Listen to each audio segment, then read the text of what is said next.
Don beat the shit out of this guy. Gary was gushing blood. Makes it an interesting scorecard because it was pretty much the Ken Shamrock show prior to that. Welcome to Casual Academy MMA. Let's get it on.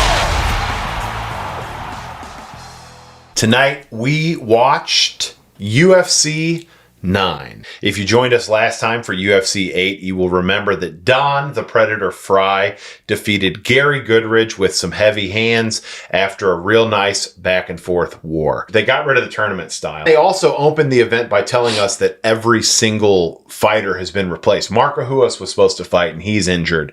Dave Beneteau was supposed to fight and he was injured, so on and so forth. So fight number 1, we have Zane Frazier versus Cal Worsham. Zane Frazier still looked the same as he did in UFC 1. I feel like he didn't make any improvements to his game. Yeah. Cal got Zane Frazier down, landed some good ground and pound, some headbutts, and that's it. It was over. Not that this was boring, but it was just kind of like, why the fuck did they invite Zane Frazier back? Fight number 2, we have Rafael Carino versus Matt Andersen. They're both big guys. They circle each other for a while. Carino eventually gets a takedown. Eventually, Carino got mount, landed a few punches, and didn't McCarthy stop it? Yeah, he did. Yeah. Fight number 3, we have Mark Schultz versus Gary Goodridge. Schultz was the guy who's filled in for Dave Beneteau. Dave Beneteau. Yep. Okay.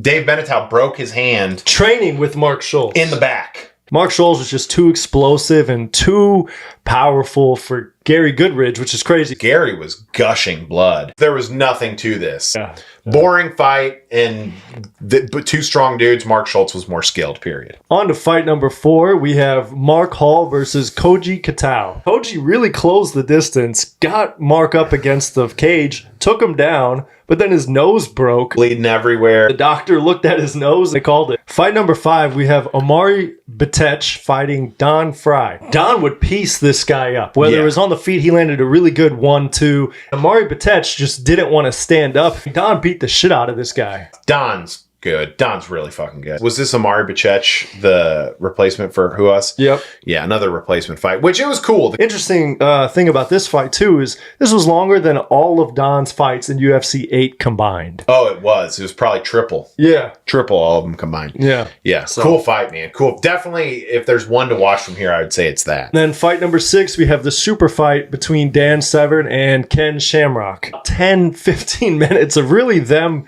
technically doing nothing, but I thought Ken was really controlling the range and stifling everything that Dan tried to do. Ken was running away with it on points because he kept landing on Dan. Dan did nothing. And this was a 25-minute fight. It went down to like 7 minutes left, I think, before Dan shot. Ken gets in his side control and is kind of whooping his ass. With about a minute left in the fight, Dan did more damage when he got on top than Ken did the whole time. Makes it an interesting scorecard because it was pretty much the Ken Shamrock show prior to that. And there was 2 overtimes. The first one, literally no one did anything. At one point, someone threw something into the octagon. Yep. They chanted bullshit. They chanted boring. And then the commentators were like, I don't know what's going on. But I just got hit with a cigar butt. Yeah. The idea that people were more respectful 30 years ago is crazy. These are some savage motherfuckers, dude. Absolutely could have gone either way. I would have called it a draw. But if you had to pick someone, I would have given it to Ken because I think Ken was more impressive for 23 minutes of this thing. Man, this is a tough one to score. No argument, Dan did the most damage. Yes. Ken just had the moments, dude. Now, the more I think about it, the more I just disagree with the decision. I got Ken. I have Ken as a pure victory. Man, that's hard for me to say. I think I lean towards Dan just because of damage. Honestly, this whole card was pretty boring. I'm not going to lie, especially after coming off of UFC 8 and how fun that one was. And they made a huge mistake not doing tournament style because that tournament style makes fucking legends. We know that guys like Vitor are coming. Guys like Randy Couture are coming. The UFC just needs personalities right now, and it doesn't have it. I didn't quite realize how much I need stars. What do you got for knockout of the night? Dude, knockout of the night? I don't think there was a clean night, dude. I'm going to have to give it to Mark Hall over that sushi. Or not sushi. What is the word? The sumo, bro. Sumo wrestler. I literally can't even think of any awards to give for this card, dude. Can we say no knockout? Can we just say no? I'm fine to say no awards for this card. Maybe, I don't even know if there's a fight of the night, dude. What? Don Frye, dude. That fight kicked ass. Yeah, you're right. We're not going to fucking lie to you. There was no knockout of the night. Yeah. Can we just say that? Can we say there was no fucking knockout of the night? Yeah, we could say that. No knockout of the night. Okay. All right, what about submission of the night? Submission of the night. There was no submission of the night. Was there one? There was no submission. John stopped every fight, or the doctor stopped every fight. Yeah, and they need to check Charles Oliveira's record because I think this doctor's creeping up on him for stoppages. Don Frye's the man. That's my big takeaway from this. Agreed. Yeah, Don Frye's still the man, and UFC 9 was kind of lackluster. I'm not gonna sugarcoat it. No. I didn't think it was all that. No, it wasn't. When we start making our top 10, I think that Don Frye continues to rise. I think Ken at least holds his spot because now it's 1-1.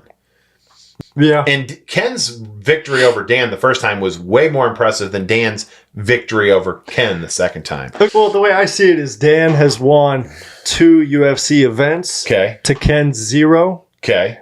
Even though he lost to Ken and then arguably edged out a victory this time, his resume still, I think, speaks for itself. The least memorable event. Yeah, Don Frye saved this card. Any lingering last thoughts on this? Nah, I don't think so. How about you?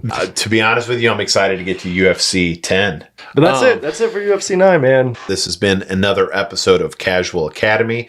We will see you next time. Peace.